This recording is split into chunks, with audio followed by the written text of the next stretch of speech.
Assalamualaikum warahmatullahi wabarakatuh. Alhamdulillahirabbil alamin. Allahumma shalli ala sayyidina Muhammad wa ala ali sayyidina Muhammad.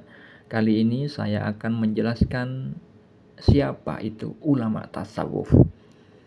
Ulama tasawuf atau bisa dikatakan al-arif billah. Seseorang yang telah mengenal Allah karena rahmat Allah.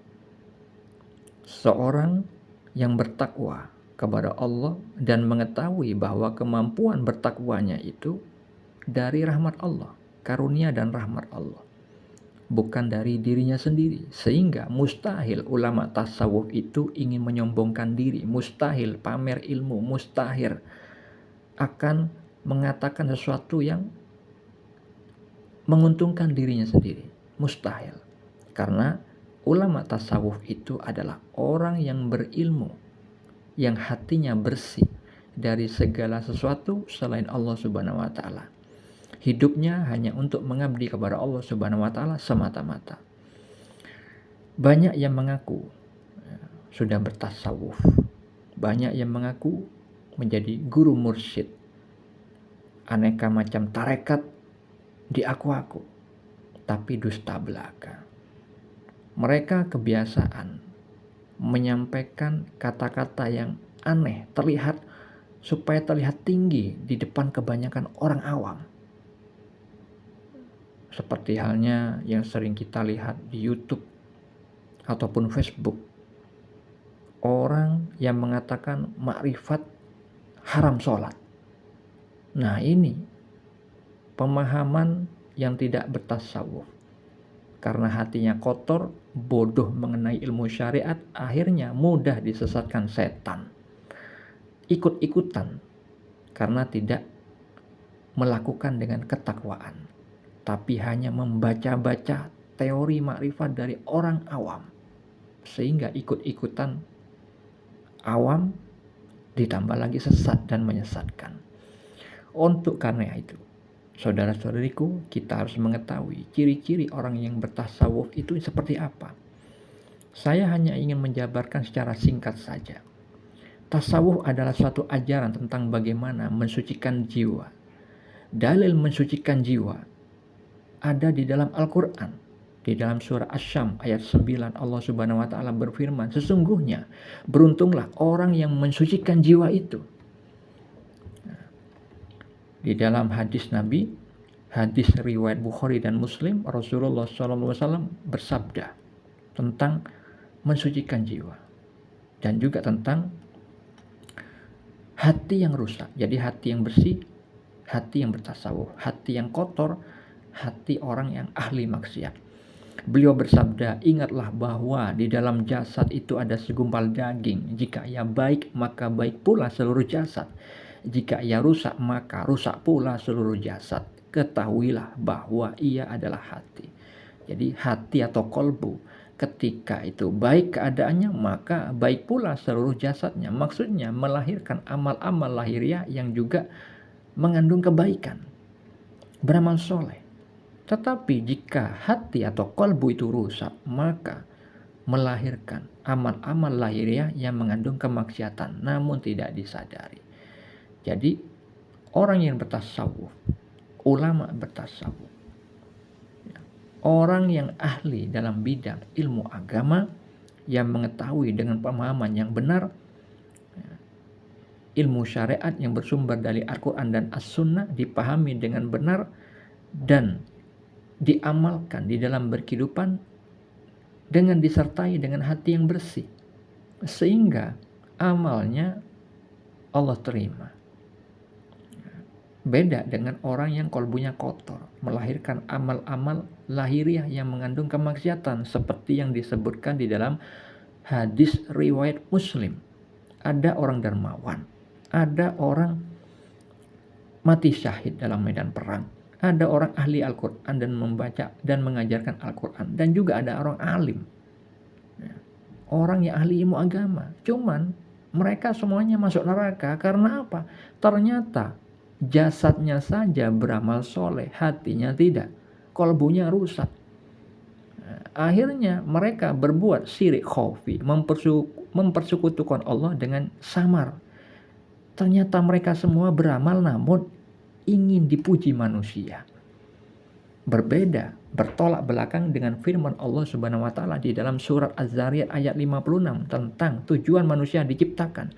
Jin dan manusia diciptakan untuk beribadah kepadanya. Bukan ingin dipuji manusia. Nah, itu adalah orang yang hatinya rusak, seperti yang disabdakan Nabi tadi. Rusaklah seluruh jasad, rusak pula seluruh jasad. Amalnya tertolak. Nah, jadi orang alim hatinya kotor tidak bisa dikatakan ulama tasawuf. Ahli ilmu agama tapi hatinya kotor, tidak termasuk ulama tasawuf.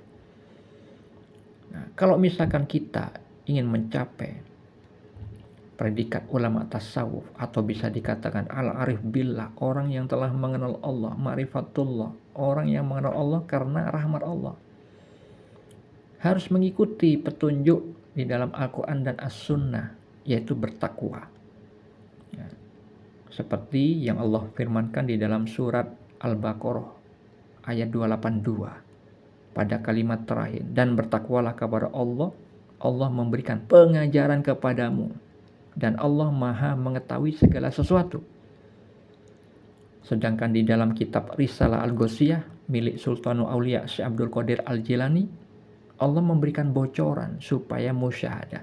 Musyahadah adalah samudera penyaksian dengan hati, yang itu hanya dimiliki oleh orang-orang yang telah berhakikat, yang telah mendapat predikat ma'rifatullah level hakikat. Hatinya bersih, hatinya bertasawuf. Di dalam kitab tersebut, kitab Risalah Al-Ghausiyah, secara ringkasnya saya sebutkan, Allah berkata, barang siapa mujahadah pasti mengalami musyahadah, dikehendaki atau tidak dikehendaki. Maknanya, barang siapa berjuang dengan sungguh-sungguh melawan hawa nafsu dengan kendaraan takwa, pasti mengalami samudera penyaksian mata hati. Diniatkan untuk dapat musyahadah atau tidak diniatkan untuk mendapat musyahadah, tetap terjadi musyahadah. Ya, jadi kalam hakikat dari Allah Subhanahu wa taala kepada Sultanul Aulia Syekh Abdul Qadir Al-Jilani tersebut adalah sebagaimana firman Allah di dalam Al-Baqarah ayat 282 yang tadi saya sebutkan, dan bertakwalah kepada Allah, Allah memberikan pengajaran kepadamu, dan Allah Maha mengetahui segala sesuatu. Di dalam surat Al-Anfal ayat 29 Allah Ta'ala berfirman, wahai orang-orang yang beriman, jika kamu bertakwa kepada Allah, niscaya Dia akan memberikan furqan, yaitu kemampuan membedakan antara yang hak dan batil kepadamu, dan menghapus segala kesalahanmu, dan mengampuni dosa-dosamu. Allah memiliki karunia yang besar. Jadi kalau misalkan ada orang yang menyebut dirinya ulama tasawuf, tapi ketika memberi pengajaran kepada umat seringkali melontarkan kata-kata aneh yang ingin disebut tinggi, tamu, namun sulit memberikan contoh di dalam kehidupan, jangan diterima. Ya, ciri-ciri yang pasti ulama bertasawuf adalah selain berilmu, bukti dari hatinya baik, bersih, itu adalah seperti yang Allah firmankan tentang orang-orang yang hatinya gemetar ketika disebut nama Allah. Ya. Di dalam surah Al-Anfal ayat 2 Allah Ta'ala berfirman, sesungguhnya orang-orang yang beriman ialah mereka yang bila disebut nama Allah gemetarlah hati mereka, dan apabila dibacakan ayat-ayatnya bertambahlah iman mereka karenanya, dan hanya kepada Tuhanlah mereka bertawakal. Itu ya, bukti bertasawufnya seorang telah berhasil. Ketika disebut nama Allah gemetar, biasanya mudah menangis karena Allah. Itu yang tidak bisa di copy paste. Sedangkan perkataan-perkataan, teori-teori mudah dikatakan, mudah ditiru orang lain. Nah, ciri-cirinya orang itu warok dalam menyampaikan, itu menyesuaikan makomnya, menyesuaikan kedudukan, seperti halnya yang dilakukan Nabi Muhammad SAW, menyampaikan sesuatu sesuai makomnya. Semoga hal yang sedikit ini bermanfaat. Assalamualaikum warahmatullahi wabarakatuh.